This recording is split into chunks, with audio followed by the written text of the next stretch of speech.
today I'm going to be reacting to my best and worst takes about the Oklahoma City Thunder.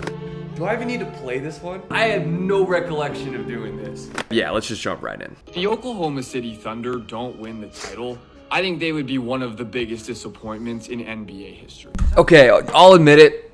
This video was a full-on hater video. I made this video before the playoffs this past season so that if the Thunder didn't win the title, I could point back to this video and completely dunk on the entire organization. We start here. This team won 68 games this year. And if we go back through NBA history and look at the other 6 teams that have won at least that many games, only 2 of them didn't win the title. And unlike the 2016 Warriors, there's no prime LeBron in the Thunder's way. Like, you're telling me the Thunder's biggest threat in the West is a Lakers team starting Jackson Hayes at center? The 4-seed Nuggets fired their head coach like a week ago. Oh, and also the whole no experience thing was an okay excuse last year, but also like Luka didn't need it. The whole point was that I thought the Thunder were so overwhelmingly good that they should have cakewalked their way to the title based on the regular season they had. It almost makes you look back and realize, like, man, the Thunder were always going to win the title.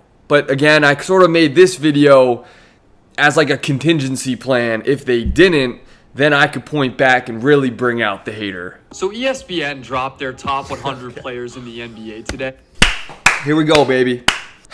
Let's talk about Shai Gilgeous-Alexander, huh? Just jumping right into it, I'm not going to spend that much time on the top 10. We debated this all offseason. But I'm sorry, I'll be that guy. Shai at 8 over LeBron is absurd. So, again, this was the 2023 NBA rank. This was, I guess, 2 off seasons ago at this point. Yeah, it didn't age great. Let's just put it that way. But all of my Shai disdain sort of comes from this place that, like, I've always thought along the way, you know, people have hyped him up too much. It's no different than, honestly, even like Anthony Edwards to a degree. What do you mean by that? But I don't even think he gets as much hype as Shai did for a long time. I just want everyone to be rated fairly. Obviously, he ended up being better than LeBron a couple years ago. This might be my hottest NBA take, but I think Jalen Williams is going to pass Shai Gilgeous-Alexander as the Thunder's best player. Do I even need to play this one? I'll be honest, I don't even remember what I said in this video. Again, though, counterpoint, the reason I made this was probably because I love Jalen Williams that much. I've always been a big J-Dub guy. Again, Thunder fans, before you unsubscribe and block my channel, I made this video because I was a J-Dub dude. Not necessarily just because I didn't like Shai. As soon as next season. So let me get this part out of the way. This isn't meant to be an anti-Shai take. Lying to myself there. J-Dub, on the other hand, is already one of the NBA's most efficient volume wing scorers. Like, we're talking more efficient than KD. In terms of 3-level scoring, I prefer his game to Shai's. Not to mention, he's been the Thunder's best player in the clutch this year. And look, this is splitting hairs because they're both great, but I think J-Dub's the better defensive player too. Again, Shai's great, the better player right now, and I don't mean to bring one guy down to push another guy up. But I do think J-Dub has the higher ceiling. He's already right there, and yeah, that's scary if you're other team. Obviously, J-Dub didn't shoot the ball as well last year, which is why this looks completely foolish, but coming off his rookie season, J-Dub was kind of that dude. All right, it's time I finally address this because, yeah, I've seen the very important video in the Andrew Fenny Show lore. Comments, okay? Do I actually hate Shai Gilgeous-Alexander? So in some ways, the answer is honestly, yeah. But, hear me out, because I think the reasons will actually make sense to even the biggest Shai fan. So number 1, I just think people overrate him a little bit, okay? Like, people call him a top 3 player when I think he's closer to 7 or 8. Like, yeah, I hate that he finished higher than Luka in MVP voting last year. I thought that was ridiculous. I also just don't really like Shai's game, okay? He's not my favorite type of point guard. I hate the foul baiting. I hate the cringy Thunder antics. I was gonna say I hate his Instagram captions too, but let's be real, they're actually pretty tough. The IG captions are tough. Honestly, this all goes back even deeper than all of that. This goes back to my dislike for Russell Westbrook's Thunder. Because you have to understand, I grew up as a John Wall guy in the mid-2010s. And like every single day in middle school and high school, I was fighting for my life, trying to convince my friends why why Wall was always getting underrated compared to the other great point guards like Russ and Steph and Kyrie and Dame. Those lunch table debates, they went hard. I don't know, does all this mean I hate Shai? I guess. But I would argue I just hate that Shai gets all the love that John Wall never did. I want to go look at the comments on this video because I feel like I haven't done that in a minute. Somehow made a Shai vid into a John Wall Glaze session. Generational hatred for the Thunder point guards, no matter who it is crazy. 1,400 likes. I hate foul baiting, same guy who likes Luka. That's fair. Look, every star foul baits. You know what I'm saying? Some just do it more than others, and some do it more egregiously than others. Okay, so shout out to this guy. I think there's just an over-exaggeration of everything in sports media. If you make hot takes, people say you're hating. If you praise someone, people say you're glazing. There's really no right way.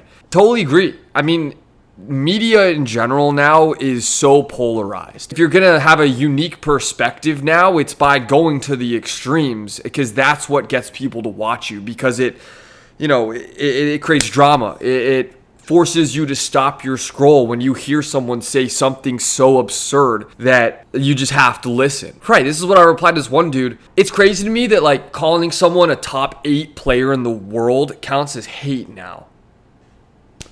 But in the context of Shai, I guess it's true. Guys, I was so excited when Viori reached out to sponsor today's video because for the last 2.5 years, they've literally been my favorite clothing brand. So if you've never heard of it, Viori is an athletic performance brand that draws inspiration from the coastal California lifestyle. It's like right there at the intersection of surf, sport, fitness, and even art. But the reason I love it so much is because their stuff is literally perfect for any scenario. I mean, whether I'm working out, cooking dinner, watching football on my couch for 7 straight hours, playing basketball, or even going to the beach, Viori's clothing is so comfortable and versatile that I really just don't wear anything else these days. So thank you again to Viori for sponsoring today's video. Use this QR code to check out their stuff online or go to one of their retail locations near you. And guys, I'm telling you, whether or not you'll love Viori as much as me, that's definitely not a what if. Now let's get back to the video. The Oklahoma City Thunder low-key have a massive dilemma, and it's time we talk about it. This video got so much pushback in the comments. Even on Twitter. This video made it to Twitter, and I had Thunder fan accounts posting this video on their pages saying that I was the dumbass. It didn't age great, but I think I made some good points. And everyone loves to talk about how they have such a great young core and 1 million draft picks coming up. I mean, that's kind of the dilemma. The main idea is just, they'll package them all together and trade them for a star. Well, realistically, who is that guy? They never did. Also didn't really need to. Here's the other problem. If they trade for a star, they only have so much cap space. They need to save their money to pay their young guys. Which they all, locked up long-term this summer, but that's going to completely change the roster construction moving forward. Look, the Thunder are killing it. They're ahead of schedule, so maybe what they do with these picks doesn't even really matter. But just know their whole picks thing is now kind of overrated. I still kind of agree. They've been kind of using these picks as backup, right? In case they lose guys, in case they, Isaiah Hartenstein walks in a couple years. Everyone made it sound like the picks was going to be the reason they were going to win the title. No, it was because the guys currently on their roster at the time developed like we thought they would, and then that helped them win the title. The picks have always been kind of overrated. I think the Oklahoma City Thunder should shock the world and trade up for the #1 pick in this year's draft. Everyone knows how the Thunder have been hoarding first-round picks. And look, if you've heard me talk before, I think, hey, this is cool, but you can't keep them all. And they have traded back, I believe, in each of the last 2 drafts because for this exact reason. I won't play this whole video, but again, Alex Sarr would have been pretty cool on this team. I think they should have done this. So last night, the Oklahoma City Thunder sucked the air out of the Dallas Mavericks in the NBA Cup quarterfinals. And this dude, Isaiah Hartenstein, proved why he's such a game changer for OKC. So Hartenstein was hurt to start the season after coming over in free agency from the Knicks, but since he's been in the lineup, he's been unbelievable. See, it's not just generational hatred for the city of Oklahoma City. You know what I'm saying? I like plenty of the players on the Thunder. Already, there's been a J-Dub hype-up video, an Isaiah Hartenstein hype-up video. I mean, man, like Trey Mann back when he was on the team, loved his game. I liked Chet. So it always just came down to I want to see it. And really, I never saw the MVP level hype for Shai. I sort of came around on that a little bit, though. Breaking news out of the NBA, Alex Caruso is going to the Oklahoma City Thunder straight up for Josh Giddey. So immediate gut reaction here, absolute steal for Oklahoma City. I mean, Alex Caruso is one of the best guard defenders in the NBA. I mean, we're coming off of finals where the world saw Jrue Holiday and Derek White take over the series. These kinds of guys don't grow on trees. It's crazy. I mean, Caruso was a top 6 player in the finals this year. He was that good. As far as them choosing Giddey over like a first round pick, I think we often overrate picks compared to like semi-proven talent. That's what's crazy. People have already forgotten that at one point in time, Giddey was supposed to be like the co-star with Shai for the Thunder's future. Only like 2-3 years ago. All right, so the NBA playoff bracket is officially dropped. So here are my predictions for every single round. Now on to the West first round. This latest Kawhi injury scares me, and I'm not betting against playoff Luka. And then, yeah, I think the Pelicans are a sneaky bad matchup for the Thunder. Pels have the size to beat them up inside and good perimeter. Wait. I'm sorry. I had no recollection of doing this. I don't remember this at all. Hold on. Whoa. I predicted the 1 seed Thunder to lose to the 8 seed Pelicans. If you don't remember what actually happened, yeah, the Thunder swept them. Let's move on. My entire NBA playoff bracket, including who I think is winning the title. Starting in the East, I have the Cavs. So these are my predictions for this year.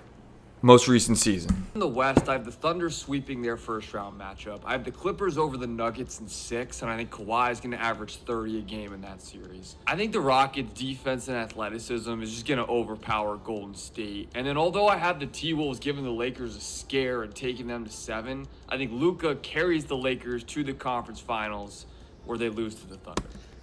Okay, so I predicted the Thunder to make the finals this past year. So yeah, I'm going with chalk. And to win it all, back-to-back like Jordan 96, 97, Celtics in 6. Could be worse. All right, once again, we got the 2 best words in sports. Game 7, Nuggets, Thunder, tomorrow in OKC. Here's who I think's going to win. I picked Jokic and the Nuggets to win this Game 7. I mean, what else do you want from me? You know what I'm saying? I called 115-110. Obviously, the Thunder pulled away and won that game. Could have been worse. All right, since my picks have been so hot lately, here's who I have winning the Western Conference Finals. So the regular season matchups between these two teams. Yeah, okay. I assume the rest of this compilation video is just me picking against the Thunder in the playoffs. Yep. Look, yeah, it's his moment. What am I doing, man? I'll admit, okay, throughout the playoff run, I knew if I had picked against the Thunder, who were, again, the overwhelming favorites. Everybody thought the Thunder were going to win the title, and rightfully so, as I sort of outlined in the very first video that we reacted to here.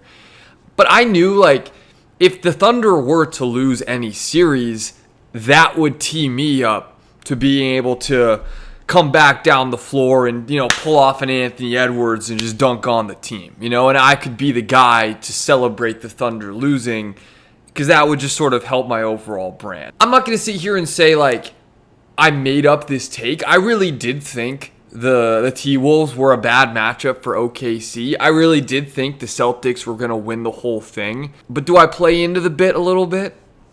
Maybe. Let's put it that way. Appreciate y'all watching. Make sure to like and subscribe. And let's see if y'all can go back-to-back this year. Prove me wrong for real.